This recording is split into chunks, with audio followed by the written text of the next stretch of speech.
Hello and welcome. If you were watching this and you were absent on Monday, November 9th for speech class, I'm going to go ahead and rock what we did today. I gave out grade sheets as always that could be returned for extra credit. Make sure that you get those signed and returned to me.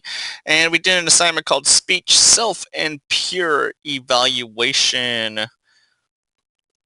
It's important to stay open to feedback when you're first learning to speak in front of an audience, and not surprisingly, the need for feedback doesn't go away. Bad habits can crop up in even the most experienced speakers. Successful speakers seek feedback about their public speaking. You can do this too. Rehearse your speech for a parent or trusted friend. Make sure the person knows that you're looking for honest feedback. Once a person gives you the feedback, make sure you understand it. Then remember to accept the feedback graciously and thank the person who gave it. When you evaluate a peer, try to give the kind of feedback that you find yourself would be helpful.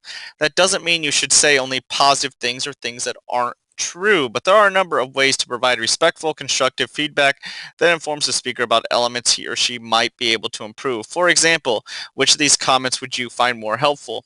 Your posture was just awful. I think you might be able to control your breathing better if you stand up a little straighter.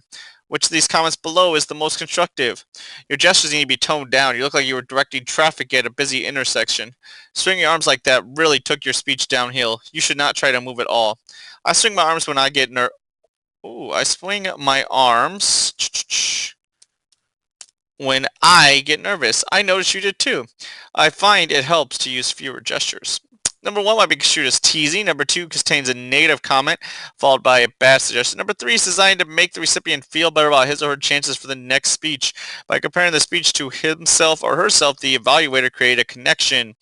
We write these negative statements to reflect more constructive feedback. I think that's fairly straightforward.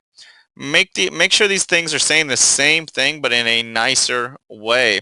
Um, Rewrite the following general statements to make them more specific. You need to do that as well. So you need to take something, I liked your introduction, and rewrite to make it uh, more specific about someone's introduction.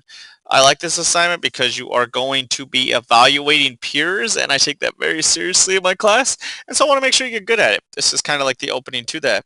Besides that, we had a quiz that we prepared a little bit for. We have that tomorrow.